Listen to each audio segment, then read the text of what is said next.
Hello दोस्तों, मैं आप सभी का अपने यूट्यूब चैनल पर स्वागत करता हूं।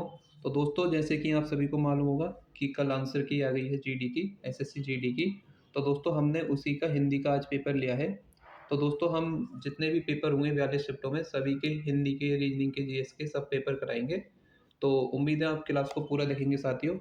और जो भी 2026 की तैयारी करने वाले हैं, जिसकी वैकेंसी आने वाली है साथियों 1 नवंबर को, सॉरी शायद नवंबर में सितंबर में है, जो भी है आप देख लेंगे। तो साथियों, अगर आपको उसकी तैयारी करनी है तो आपको यह जान लेना बहुत ज़रूरी है कि 2025 में जो कल ही आंसर की आई है कि उसमें प्रश्न कैसे पूछे गए हैं। तो चलिए साथियों, उम्मीद करूँगा कि आप क्लास को पूरा देखेंगे। तो देखेंगे साथियों, इसमें आपके प्रश्न साथियों लिए हैं मैंने। तो आंसर वैसे सामने ही है, लेकिन मैं हेल्प करूँगा आपकी, समझा पाऊँ कुछ। चलिए, तो चलिए साथियों, प्रश्न पहला देखेंगे। प्रश्न एक में पूछा है आपसे, खिंद का विलोम शब्द नीचे दिए गए विकल्पों में से चुनिए। तो आपको साथियों खिंद का विलोम बताना है। तो साथियों, इसमें आपको ऑप्शन में दिए हैं एपेरसन, पेरसन, मलाल और दुखी। तो साथियों, आप देखेंगे ये पहला पहला तीसरा और चौथा, ये तीनों ही इसके पर्यायवाची हैं। तो हमारा आंसर हो जाएगा ऑप्शन बी, पेरसन। चलिए, पेरसन दो देखेंगे साथियों। देखेंगे, तोता उड़कर पेड़ की रिक्त स्थान निम्नलिखित में से देशज, यहाँ पर आपको देशज ही बताना है। देशज शब्द युक्त विकल्प चुनकर वाक्य पूर्ण करें। तो साथियों, आपको वह विकल्प चुनना है जिसमें देशज शब्द दिया हो। तो आप देखेंगे, साखर पर बैठ गया, टहनी पर बैठ गया, फुनगी पर बैठ गया, या ऑप्शन डी, डाल पर बैठ गया। तो हमारा साथियों इसका आंसर हो जाएगा ऑप्शन सी, फुनगी पर बैठ गया। चलिए, प्रश्न 3 देखेंगे साथियों। प्रश्न 3 में पूछा है आपसे, निम्न वाक्य में किस पद पर त्रुटि है या किस पद में त्रुटि है, पहचानिए। मेले में विद्यार्थियों की कई टोलियां थीं। तो साथियों देखिए, मैं आपको बता देता हूँ, जिन भी अक्षरों के बाद में, जैसे भारती हो गया, जैसे हम बोलते हैं ना, हम भारतीय हैं, भारती, अगर इसको हम पर्यायवाची सॉरी बहुवचन बनाएंगे तो हम इसको देखिए ऐसे बनाएंगे, भारतीयों। मतलब जो बड़ी की मात्रा होती है वह छोटी ई में परिवर्तित हो जाती है। तो हमारा आंसर हो जाएगा ऑप्शन ए, भारतीय हो गया। ये लड़की, तो लड़की में भी हम जब नॉर्मली लड़की लिखते हैं तो बड़ी की मात्रा आती है, जब लड़कियों करेंगे तो छोटी की मात्रा आएगी का पर। उम्मीद है आपको समझ आया होगा। तो चलिए, प्रश्न 4 देखेंगे साथियों। प्रश्न 4 में बोला है, निम्नलिखित में से बहुवचन से संबंधित वाक्य है। प्रेम तुम्हारे मामा हैं, देवराज अत्यंत वीर है, वह एक दाता है, प्रेम और हरि तुम्हारे मामा हैं। तो हमारा ऑप्शन हो जाएगा ऑप्शन 4, बिल्कुल सही उत्तर। चलिए, प्रश्न 5 देखेंगे साथियों। प्रश्न 5 में देखेंगे क्या दिया है, रिक्त स्थान की पूर्ति सार्थक निरर्थक शब्द युग्म से करें। आपके जो प्रश्न है वो ये है साथियों, जीवन में हमेशा मनुष्य को रिक्त स्थान रास्ते से गुजरना पड़ता है। तो आपको देखना है साथियों इसमें क्या आ जाएगा। आपके ऑप्शन है सुगम, सुगम रास्ते से गुजरना पड़ता है, ऊपर नीचे रास्ते से गुजरना पड़ता है, चलते फिरते रास्ते से गुजरना पड़ता है, या ऑप्शन डी, टेढ़े मेढ़े रास्ते से गुजरना पड़ता है। तो हमारा आंसर हो जाएगा ऑप्शन डी। देखिए, इसमें जो पहला शब्द है टेढ़े, ये एक सार्थक शब्द है, और ये मेढ़े जो है ये एक निरर्थक शब्द है। तो चलिए, प्रश्न 6 देखेंगे। प्रश्न 6 में पूछा है आपसे, विष्णु के पर्यायवाची शब्द, विष्णु के लिए पर्यायवाची शब्द क्या होगा। तो आपका ऑप्शन है नागेंद्र। तो दोस्तों, नागेंद्र जो होता है इंद्र का पर्यायवाची होता है, आप याद रखेंगे इंद्र का। और राकेश होता है साथियों चांद का पर्यायवाची, चांद का। और दोस्तों, ये नागेश होता है, ये होता है नाग का पर्यायवाची, नाग, फनीस, नागेश, ये सब नाग के पर्यायवाची हैं, सांप भी बोल सकते हैं। तो हमारा आंसर हो जाएगा ऑप्शन सी, जनार्दन, जो विष्णु का पर्यायवाची हो जाएगा। चलिए, प्रश्न 7 देखेंगे। प्रश्न 7 में बोला है आपसे, देखेंगे, निम्नलिखित में से विशेषण युक्त पद नहीं है। मतलब आपको बताना है साथियों कौन से विकल्प में विशेषण नहीं है, आपसे यही बोला है इसमें। देखेंगे, आपका ऑप्शन है ऊंचा मकान, मोटा लड़का, लाल कपड़ा या उत्तर चढ़ाव। तो साथियों इसका ऑप्शन हो जाएगा ऑप्शन डी बिल्कुल सही उत्तर। अब देखिए साथियों इसमें विशेषण में क्या होता है, विकल्प पहला देखेंगे ऊंचा मकान, तो ये बता रहा है कि मकान कैसा है, ऊंचा है, मतलब मकान की विशेषता बता रहा है। यहाँ भी ये लड़के की विशेषता बता रहा है, लड़का कैसा है, मोटा। और यहाँ पर ये कपड़े का कलर बता रहा है कि कपड़ा कैसा है, लाल। लेकिन यहाँ पर कुछ नहीं बता रहे हैं ऐसा, उत्तर चढ़ाव। तो हमारा आंसर हो जाएगा ऑप्शन डी। चलिए ऑप्शन सॉरी प्रश्न 8 देखेंगे साथियों। चलिए थोड़ा ऊपर कर लेते हैं, दूसरा भी दिख जाएगा, देखेंगे। मेरे परीक्षा में अच्छे अंक आए, वाक्य में प्रयुक्त रेखांकित एकार्थी शब्द के लिए उचित विकल्प है। तो दोस्तों आपके ऑप्शन है नाटक के अंक आए, गिनती के अंक आए, भाग्य के या अध्याय के। तो साथियों इसका आंसर हो जाएगा ऑप्शन बी, मतलब ऑप्शन 2, गिनती के अंक आए। तो देखेंगे अब पढ़ के, मेरे परीक्षा में अच्छे अंक आए, इसकी जगह हो जाएगा मेरे परीक्षा में अच्छे गिनती के अंक आए। चलिए प्रश्न 9 देखेंगे। प्रश्न 9 में बोला है आपसे, देखेंगे अनन्या स्नेहा को पत्र लिख रही है, इसमें आपको बताना है प्रेरणार्थक क्रिया का प्रयोग कर इस वाक्य को लिखिए। तो दोस्तों आपको मालूम होगा प्रेरणार्थक क्रिया में क्या होता है कि हम जो भी काम का होता है वो खुद नहीं करके किसी अन्य से कराते हैं।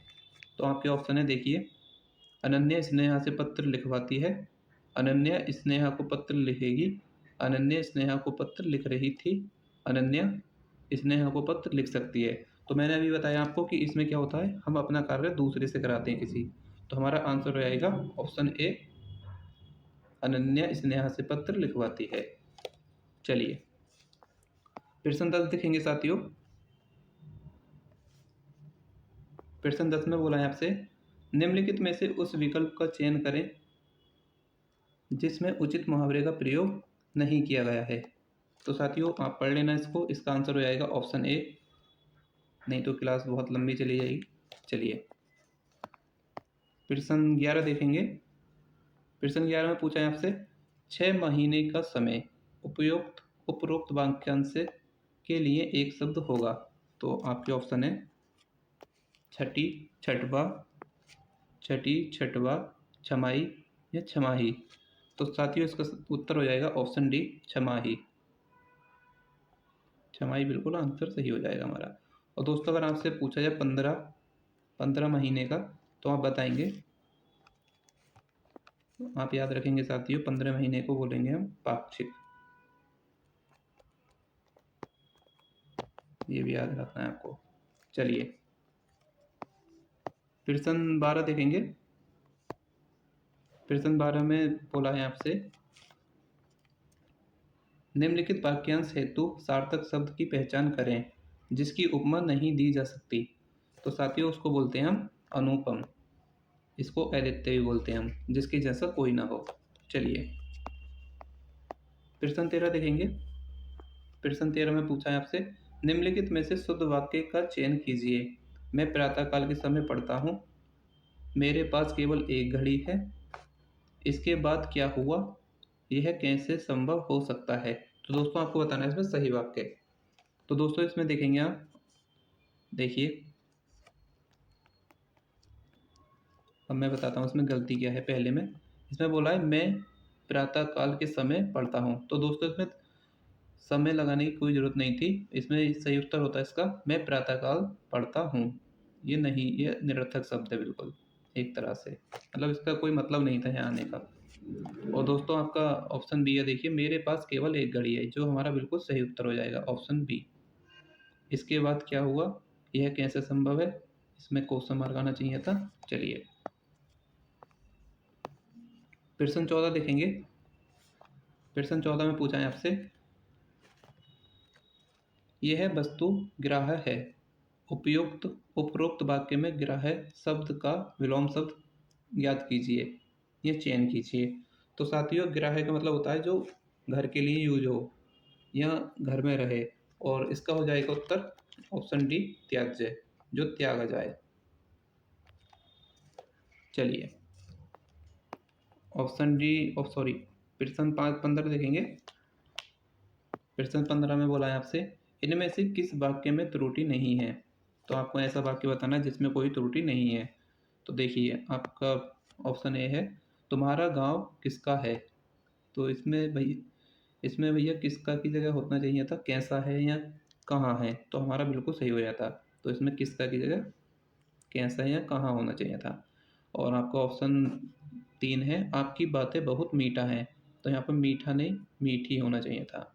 मोहन का व्यवहार अच्छी नहीं है, तो यहाँ अच्छी नहीं अच्छा होना चाहिए था। व्यवहार एक पुल्लिंग शब्द है, तो हमारा आंसर हो जाएगा ऑप्शन बी, मोहन का व्यवहार अच्छा नहीं है। चलिए अब दोस्तों हम ये पाँच नंबर के गद्यांश को देखेंगे। जो 5 प्रश्न आते हैं इसके, ये बड़ा बेशक है लेकिन आसान है बहुत, इससे देखकर डरना नहीं है। तो मैं सीधा इसका आंसर ही बता देता हूँ साथियों, क्योंकि क्लास फिर बहुत लंबी हो जाएगी। देखेंगे उपरोक्त गद्यांश के आधार पर निम्नलिखित रिक्त स्थान की पूर्ति कीजिए। उससे कुछ दूर एक उम्रदराज मगर तंदुरुस्त आदमी शहनाई जैसे बाध्य तरह का या समान। तो बाध शहनाई क्या होता है दोस्तों? वाद्य यंत्र तो होता है। तो हमारा ऑप्शन हो जाएगा ऑप्शन 2, बिल्कुल सही उत्तर। चलिए प्रश्न 17 देखेंगे। प्रश्न 17 में बोला है आपसे, उसने काला लबादा गाउन पहन रखा है या पहन रखा थी या पहन रखे थी। तो हमारा ऑप्शन हो जाएगा ऑप्शन ए, पहन रखा था। चलिए प्रश्न 18 देखेंगे। प्रश्न 18 में बोला है आपसे, वह खड़ा होकर बाध रिक्त स्थान बजा रहा था। बजा मैंने खुद ही लगा दिया। चलिए तो हमारा आंसर हो जाएगा ऑप्शन ए, बजा रहा था। वह खड़ा होकर बाध बजा रहा था। चल रहा, रो रहा या गा रहा बिल्कुल नहीं होंगे ये। चलिए प्रश्न 19 देखेंगे। आप देख रहे हैं साथियों, बहुत ही आसान पूछा जाता है ये, बस इसको देखकर डरना नहीं है, आपको आसानी से हो जाता है। लोग उसके सामने से अदब से गुजर रहे थे। तो साथियों इसका आपसे विलोम पूछा है। देखिए उपरोक्त गद्यांश के आधार पर निम्न चिन्हित शब्द का विपरीत, विपरीत मतलब विलोम। तो अदब का हो जाएगा बेअदब, ऑप्शन बी हमारा बिल्कुल सही उत्तर रहेगा। चलिए प्रश्न 20 देखेंगे, जो आज का लास्ट प्रश्न है। देखेंगे साथियों, उपलब्ध विकल्पों में से कौन सा विकल्प निम्नलिखित वाक्य के चिन्हित शब्द का पर्यायवाची शब्द नहीं है। तो आपको यहाँ पर एक चिन्हित शब्द दिया होगा। देखिए, पास में पेंस सिक्के न होने का अफसोस हुआ। तो आपको साथियों इसमें बताना है सिक्के का पर्यायवाची। देखेंगे तो आपके ऑप्शन है मुद्रा, धाक, टंक या रूपक। तो साथियों इसका आंसर हो जाएगा हमारा ऑप्शन ए, रूपक। रूपक रुपए का सिक्के का पर्यायवाची नहीं होता। तो साथियों उम्मीद है आपको क्लास बहुत ही अच्छी लगी होगी। तो हम ऐसे ही क्लास आपके लिए लेकर आया करेंगे। आपका जो भी प्रश्न है आप कमेंट बॉक्स में बता सकते हैं। और दोस्तों अगर आपने अभी तक हमारे चैनल को सब्सक्राइब नहीं किया है तो आप सब्सक्राइब कर लीजिएगा, क्योंकि ये आपके लिए बहुत ही हेल्पफुल क्लासेस होंगी जो भी आप एग्ज़ाम देने वाले हैं 26 में। तो आपको ये जानना बहुत ज़रूरी रहता है कि हम जो जिसकी तैयारी कर रहे हैं कि उसके प्रश्न कैसे पूछे गए हैं पिछले लास्ट ईयर में। तो उम्मीद है साथियों आपको क्लास अच्छी लगी होगी। चलिए मिलते हैं नेक्स्ट वीडियो में। Thanks for watching.